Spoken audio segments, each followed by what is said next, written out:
एक सवाल है जो मुझे लगता है हम सब कभी ना कभी सोचते हैं।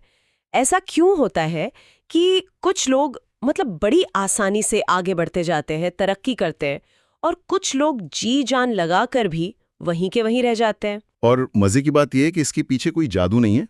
हम अक्सर सफलता को किसी एक बड़े दिन से या किसी एक बड़े फैसले से जोड़कर देखते हैं, लेकिन असलियत में ये बहुत छोटी छोटी चीजों का नतीजा होती है। बिल्कुल, और इसी पहेली को सुलझाने के लिए आज हम जेम्स क्लियर की दुनिया भर में मशहूर किताब एटॉमिक हैबिट्स की गहराई में उतरने वाले हैं।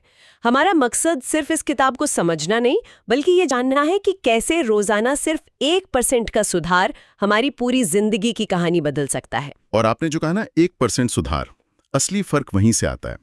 बड़े नाटकीय बदलावों से नहीं, बल्कि उन छोटी छोटी लगभग नजर न आने वाली आदतों से जो हम हर रोज दोहराते हैं।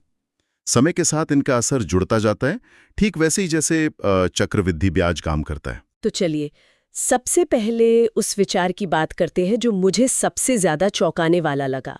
हमें बचपन से सिखाया जाता है कि बड़े लक्ष्य बनाओ, बड़े सपने देखो, लेकिन ये किताब कहती है कि लक्ष्य असल में समस्या का हिस्सा हो सकते हैं। ये बात थोड़ी हजम नहीं होती। ये सोचने के तरीके में एक बहुत बड़ा बदलाव है। देखिए, लक्ष्य वो नतीजा है जो हम चाहते हैं, और सिस्टम वो प्रक्रिया है जो हमें उस नतीजे तक ले जाती है। अच्छा। किताब का तर्क यह है कि हम लक्ष्य पर इतना ज्यादा ध्यान देते हैं कि प्रक्रिया को, मतलब सिस्टम को, भूल ही जाते हैं। मतलब हम मंजिल को तो देखते रहते हैं, पर रास्ते पर चलना भूल जाते हैं। बिल्कुल। और यहाँ एक और दिलचस्प बात है, विजेताओं और हारने वालों के लक्ष्य एक ही होते हैं। हर ओलंपिक एथलीट गोल्ड मेडल जीतना चाहता है, हर बिजनेस शुरू करने वाला सफल होना चाहता है। हाँ, ये तो सही है। तो सिर्फ लक्ष्य रखने से कोई नहीं जीतता, फर्क उनके रोज के सिस्टम से पड़ता है। अगर आपका सिस्टम मजबूत है तो लक्ष्य तो बस एक नतीजा बनकर रह जाता है। और मुझे लगता है इससे तनाव भी कम होता होगा। लक्ष्य पर ध्यान दो तो हमेशा एक दबाव रहता है, अरे मैं अभी तक वहां क्यों नहीं पहुंचा। लेकिन अगर सिर्फ सिस्टम पर ध्यान दे तो हर दिन एक छोटी सी जीत महसूस होती है। एकदम सही। आप हर दिन जीतते हैं, सिर्फ आखिरी दिन नहीं। ठीक है, तो सिस्टम की अहमियत समझ में आ गई, पर यहीं पर वो मशहूर 1% का नियम आता है, रोज सिर्फ 1% बेहतर होना। सच कहूं तो सुनने में ये बहुत मामूली लगता है। क्या इससे सच में कोई बड़ा फर्क पड़ सकता है? और यहीं पर ज्यादातर लोग गलती करते हैं। वे 1% के असर को कम आंकते हैं क्योंकि उसका नतीजा तुरंत नहीं दिखता। ये चक्रवृद्धि की शक्ति है। गणित बहुत आसान है। अगर आप 1 साल तक हर दिन सिर्फ 1% बेहतर होते हैं तो साल के अंत में आप 37 गुना बेहतर हो जाएंगे। 37 गुना? सच में ये तो अविश्वसनीय लगता है। और इसका उल्टा भी उतना ही सच होगा फिर। हाँ, और वो डरावना है। अगर आप हर दिन 1% खराब होते हैं तो 1 साल में आप लगभग 0 पर पहुंच जाएंगे। लेकिन यहां सबसे जरूरी बात है निराशा की घाटी को समझना। निराशा की घाटी, ये क्या है? जब आप कोई अच्छी आदत शुरू करते हैं, मान लीजिए जिम जाना, तो शुरुआती कुछ हफ्तों या महीनों तक कोई खास नतीजा नहीं दिखता। आप मेहनत कर रहे हैं पर कुछ बदल नहीं रहा। यही वो घाटी है जहां ज्यादातर लोग निराश होकर हार मान लेते हैं। वाह, ये निराशा की घाटी वाली बात तो बहुत गहरी है, क्योंकि हम उम्मीद करते हैं कि प्रगति एक सीधी रेखा में होगी, पर असल में वो काफी समय तक सपाट रहती है और फिर अचानक तेजी से ऊपर जाती है। बिल्कुल। असली लड़ाई उस घाटी को पार करने की है। छोटी आदतें उस पल में बेकार लग सकती हैं, लेकिन लंबे समय में वही हमारी पहचान तय करती है। तो अगर ये छोटी आदतें इतनी शक्तिशाली हैं, तो सवाल ये है कि ये बनती कैसे हैं? मतलब हमारे दिमाग में ऐसा क्या होता है कि कोई काम अपने आप होने लगता है? किताब में 4 चरणों वाले एक ढांचे का जिक्र है। संकेत, चाह, प्रतिक्रिया और इनाम। हाँ, ये एक लूप है जो हमारे दिमाग में लगातार चलता रहता है। पहला है संकेत, यानी कोई भी ट्रिगर। जैसे सुबह बिस्तर से उठना एक संकेत है, फोन पर आया नोटिफिकेशन एक संकेत है। और संकेत मिलते ही दिमाग में एक चाह पैदा होती है ना? सही। लेकिन चाह उस काम की नहीं होती, बल्कि उस काम से मिलने वाले एहसास की होती है। हम कॉफी नहीं चाहते, हम उस कॉफी से मिलने वाली ताजगी चाहते हैं। अच्छा। हम सोशल मीडिया स्क्रॉल नहीं करना चाहते, हम बोरियत से बचना चाहते हैं। चाह ही असली प्रेरणा है। और इसके बाद आती है प्रतिक्रिया, यानी जो काम हम असल में करते हैं।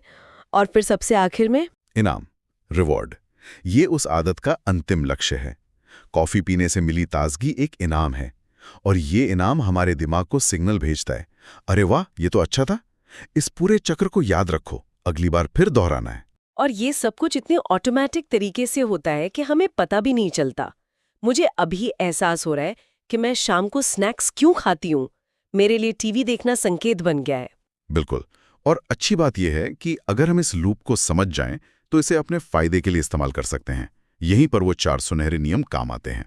ठीक है, तो अब आते हैं प्रैक्टिकल हिस्से पर। इन चारों नियमों में से पहला है इसे स्पष्ट बनाओ। इसका क्या मतलब है? ये नियम पहले चरण यानी संकेत पर काम करता है। सीधी सी बात है, जो चीज आंखों के सामने होती है वही दिमाग में रहती है। तो अपनी इच्छा शक्ति से लड़ने के बजाय अपने माहौल को बदलो। जैसे कोई उदाहरण? मान लीजिए आप रोज रात को किताब पढ़ने की आदत डालना चाहती हैं, तो किताब को अलमारी में रखने के बजाय अपने बिस्तर पर तकिए के ऊपर रखकर सोएं। अगली रात जब आप बिस्तर पर जाएंगी तो किताब को नजरअंदाज करना नामुमकिन होगा। ये तो बहुत ही सरल और असरदार तरीका है। अब आते हैं दूसरे नियम पर, इसे आकर्षक बनाओ। लेकिन कई अच्छी आदतें जैसे एक्सरसाइज, वो तो आकर्षक नहीं लगती, उनमें तो मेहनत लगती है। यहाँ एक बहुत गहरा मनोवैज्ञानिक पहलू है। हमें आदत को अपनी पहचान से जोड़ना होता है। ये कहना कि मुझे रोज जिम जाना है एक बोझ जैसा लगता है। सही है। लेकिन अगर आप अपनी सोच को बदलकर ये कहें कि मैं एक ऐसा इंसान हूं जो अपनी सेहत का ध्यान रखता है, तो जिम जाना उस पहचान को मजबूत करने का एक तरीका बन जाता है। मतलब व्यवहार में बदलाव से पहले पहचान में बदलाव लाना जरूरी है। आप वो करते हैं जो आप मानते हैं कि आप हैं। ये बहुत शक्तिशाली विचार है। हाँ, जब कोई आदत हमारी पहचान का हिस्सा बन जाती है तो उसे न करना अपनी ही पहचान के खिलाफ जाने जैसा लगता है। बहुत खूब। अब तीसरा नियम, इसे आसान बनाओ। ये सुनने में तो अच्छा लगता है, लेकिन क्या इससे हम बहुत धीमी प्रगति नहीं करेंगे? अगर कोई रोज सिर्फ 5 मिनट दौड़ रहा है तो वो मैराथन तक कैसे पहुंचेगा? एक बहुत ही जायज सवाल है और इसका जवाब है, आदत बनाने का पहला लक्ष्य परफॉर्म करना नहीं है, बल्कि सिर्फ हाजिर होना है। हमारा दिमाग हमेशा कम मेहनत वाला रास्ता चुनता है। जब हम सोचते हैं मुझे 1 घंटा एक्सरसाइज करनी है, तो दिमाग इसे एक पहाड़ जैसा काम समझकर टालने लगता है। लेकिन अगर आप सिर्फ ये नियम बनाएं कि रोज 5 मिनट एक्सरसाइज करनी है, तो दिमाग विरोध नहीं करेगा। तो लक्ष्य है पहले आदत को ऑटोमेटिक बनाना, उसकी तीव्रता बढ़ाना बाद का काम है। बिल्कुल। एक बार रोज जिम जाने की आदत बन जाए तो वहां 5 मिनट की जगह 20 मिनट रुकना ज्यादा आसान है। निरंतरता तीव्रता से कहीं ज्यादा महत्वपूर्ण है। ठीक है, तो आदत को शुरू करना आसान बना दिया, लेकिन असली चुनौती तो उसे टिकाए रखने की है ना? हमारा दिमाग तो तुरंत नतीजे चाहता है। यहीं पर शायद चौथा और आखिरी नियम काम आता है, इसे संतोषजनक बनाओ। आपने बिल्कुल सही नस पकड़ी है। हमारा दिमाग उन कामों को दोहराना पसंद करता है जिनसे तत्काल इनाम मिलता है। जंक फूड खाने का इनाम तुरंत मिलता है, स्वाद। लेकिन जिम जाने का इनाम महीनों बाद दिखता है। तो इस मिसमैच को हम कैसे ठीक करें? हमें अच्छी आदतों के लिए एक तत्काल इनाम बनाना होगा। हर बार जब आप अपनी अच्छी आदत पूरी करें तो खुद को छोटी सी संतुष्टि दें। जैसे एक कैलेंडर पर हर दिन एक बड़ा सा एक्स लगाना। अच्छा। वो एक्स लगाने की छोटी सी क्रिया भी दिमाग को एक छोटा सा डोपामाइन हिट देती है और कहती है, शाबाश, आज का काम पूरा हुआ। ये छोटी छोटी जीत की लकीर को न तोड़ने की इच्छा आदत को मजबूत करती है। ये चारों नियम मिलकर एक पूरा सिस्टम बनाते हैं। स्पष्ट बनाओ, आकर्षक बनाओ, आसान बनाओ और संतोषजनक बनाओ। लेकिन उन आदतों का क्या जिनसे हम छुटकारा पाना चाहते हैं? उनके लिए बस इन्हीं नियमों को उलट देना है। जैसे बुरी आदत को छोड़ने का पहला नियम है, इसे अदृश्य बनाओ। अगर आप बहुत ज्यादा बिस्किट खाते हैं तो उन्हें घर में लाना ही बंद कर दें। जो दिखेगा नहीं वो याद भी नहीं आएगा। और दूसरा होगा, इसे अनाकर्षक बनाओ। हाँ, उसके नकारात्मक पहलुओं पर ध्यान दें। सोचें कि ये आदत आपके स्वास्थ्य को कैसे नुकसान पहुंचा रही है। जब आप किसी चीज के फायदों की जगह उसके नुकसान को देखते हैं तो उसकी चाह अपने आप कम हो जाती है। और तीसरा, इसे मुश्किल बनाओ। बिल्कुल। बुरी आदत को करने के रास्ते में जितनी हो सके उतनी रुकावटें खड़ी करें।